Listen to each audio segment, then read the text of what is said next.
মেসির জনপ্রিয়তার সামাল দেওয়ার যোগ্যতা নেই ভারতের, সেটি আরও একবার প্রমাণ হলো। যিনি মেসিকে নিয়ে আসলেন তিনি গ্রেপ্তার হলেন, দর্শকরা হলেন প্রতারিত, কেউ চেয়ার ভাঙলেন, কেউ কেউ মাঠের কার্পেট তুলে বাসায় নিয়ে গেলেন টিকিটের পয়সা উসুল করতে। লিওর ভারত সফরের প্রথম দিনে বেসামাল অবস্থা নিয়ে আরও শুনুন প্রতিবেদনে। কেউ চেয়ার ছুঁড়েছেন, কেউ অনুষ্ঠান শেষে মাঠে নেমে কার্পেট তুলে নিয়ে বাড়ি নিয়ে যাচ্ছেন, কারণ হাজার হাজার টাকা দিয়েও টিকিট কাটতে পারেননি। আবার আয়োজক নিজেই হলেন গ্রেফতার।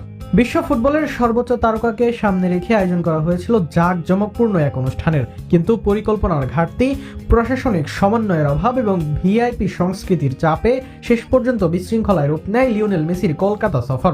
ভারতের পশ্চিমবঙ্গের সল্টলেক স্টেডিয়ামে গুড ট্যুর অব ইন্ডিয়া 2025-এর কলকাতা পর্বে ঘটে যাওয়া নজিরবিহীন বিশৃঙ্খলার ঘটনায় গ্রেফতার করা হয়েছে ইভেন্টের মূল উদ্যোক্তা ও প্রমোটার শতদ্রু দত্তকে। শনিবার সকালে অনুষ্ঠান শুরু হতেই দর্শকদের প্রত্যাশা আর বাস্তবতার ফারাক স্পষ্ট হয়ে ওঠে। কয়েক হাজার দর্শক টিকিট কেটে স্টেডিয়ামে প্রবেশ করলেও মাঠে মেসিকে দেখার সুযোগ পাননি অধিকাংশই। মেসি স্টেডিয়ামে প্রবেশ করার সঙ্গে সঙ্গে রাজনৈতিক নেতা, ঊর্ধ্বতন পুলিশ কর্মকর্তা, ভিআইপি ও তাদের সহযোগীরা তাকে চারপাশ থেকে ঘিরে ধরেন। ফলে গ্যালারিতে থাকা সাধারণ দর্শকদের দৃষ্টির আড়ালে চলে যান আর্জেন্টাইন এই মহাতারকা। পরিস্থিতি সামাল দিতে মাইকে বারবার অনুরোধ জানান আয়োজক শতদ্রু দত্ত। তিনি ভিড় সরিয়ে মাঠ খালি করার আহ্বান জানান, তবে সেই আহ্বান কার্যকর হয়নি। বিশৃঙ্খল পরিবেশে মেসিকেও অস্বস্তিতে দেখা যায়। নিরাপত্তাজনিত কারণে মাত্র 20 মিনিট মাঠে থাকার পর তাকে দ্রুত স্টেডিয়াম থেকে সরিয়ে নেওয়া হয়।